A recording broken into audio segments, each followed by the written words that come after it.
guys, I'm Layla. Today we're in Raid Shadow Legends, and we're going to be checking out the lore story for our new legendary Sylvan Watcher. Now, I tried to do the Google pronounce to see how to pronounce her name correctly, and it keeps coming up as Niamhe, if that sounds right, or Niamhe. So I think we're going to call her Niamhe, and let me know. Anyway, I love her character design. I think they did a fantastic job with her. She looks super cool. Like, honestly, she looks like she could even belong in the High Elves in some way, except the fact that they did kind of make her look a bit more like she fits nature a bit more than maybe like the High Elves, right? So I really like what they did. I like her shield. I love her character design. I love like the blue eye makeup and like the lipstick she's got going on. Really, really neat. So we're going to go with Niamhe, Spear of Nyresa. And I haven't had a chance to check out her lore, so we're going to read it together. So here we go. The Cerulean Guard is an elite force dedicated to protecting the Sylvan's most important sites and dignitaries. Among these are the Heart Tree of Nyresa, and the Coppice Hall, and the Conductor of the Sylvan Court, and the Monarch of the Mistwood, respectively. All are safe because the Cerulean Guard protects them day and night. To join the Cerulean Guard is to join an exclusive and secretive order. Numerous tests and arduous training must be passed and completed. Aspirants endure the Corpse Flower Run, completing 10 laps of the Fanged Lilac Meadow, each faster than the last, and trying to not be bit by any of its barb-petaled guards. Then they complete the Tidehold, where they stand in the freezing turbulent waters of the Mistwood Sea for several hours, battered and cut by the innumerable pieces of driftwood thrown around by the waves and currents.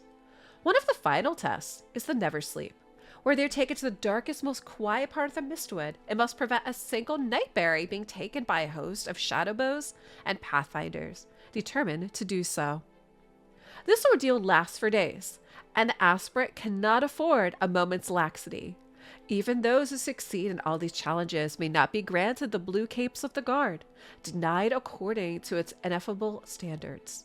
Those who are granted join for life and take a vow of celibacy. Niamhe is the Spear of Nyresa, the shield mistress of Cerulean Guard, unwavering and ruthless in the pursuit of her duty to the Mistwood and the Sylvan people. To her falls the responsibility of deploying Cerulean Guards when and where they are needed most. If the High Watcher is leaving for a campaign, she must ensure adequate guard is assigned to him. If the Thanes of the Sylvan Court are to gather in the full number, the Sylvan Court's protection must be increased accordingly. Ultimately, the security of everything the Sylvan hold dearest is Niamhe's to ensure. It is a heavy burden, but she does all this with professional calm as cold as the steel of her armor. This cool demeanor permeates every fiber of Niamhe's being. While the rhythm is a force inherent to the Mistwood and affects the Sylvan, all Sylvan have their own rhythm, which in turn affects others around them. Niamhe at once had been all but consumed by the militaristic beat of the modern rhythm. But her own rhythm follows a consistent percussion and bass pattern. It is deep, continuous, and dispassionate, emanating from her nature and purpose as being ever watchful and ever wrathful. Her alignment with the rhythm means she shares much in common with Blade Corster Caldor. They attend the same gatherings and discuss the same security risks. Each is as close to a friend as the other has, deeply respecting the other as a peerless defender of their shared home. To fulfill her role as guardian of all that is most precious to the Sylvan, Niamhe is suitably equipped. Her shield is both a symbol of duty as a protector of her land and people, as well as a tool of war. The jeweled leaf, as it is known, is decorated with a naked tree design, the roots of which reach the shield's lower point, and the branches reaching all the others. At the center is a heavy stone of green obsidianite, forming the boss, shaped into a sphere to represent the totality of Niamhe's devotion to her duties. Her life is the Mistwood shield. She would take any blow to see it safe, her mind, body, spirit, and shield unyielding to any foe. When Niamhe is on the attack, she strikes to kill, for no threat to the Mistwood's most important sites or its leaders can be tolerated. Should prisoners be needed for intelligence gathering, she leaves capturing to them to more clandestine organizations, such as the Vermilion Chamber.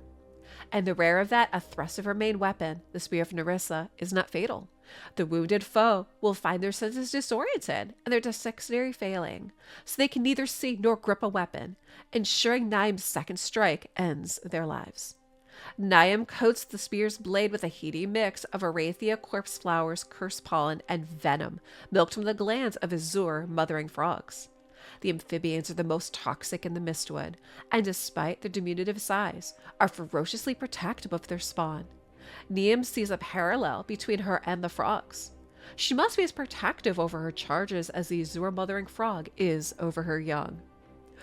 Okay, what do you guys think of the story for her? So they kind of make it out as her shield has poison, and I don't see that anywhere on her kit. I think that would have been fun if they found a way to add that, especially because they kind of made a point in the last paragraph to talk about like the poisoned frogs and how she kind of like views herself very similarly as the frogs do. Like she sees a parallel on that. So, I mean, I think that would have been kind of cool if we had kind of seen that in her character design, or maybe had seen that, you know, somewhere in her kit as well too. But I'd love to know what you guys think for the lore story for Niamhe, Spear of Nyresa. Make sure you guys drop me a comment down below, and thanks for watching.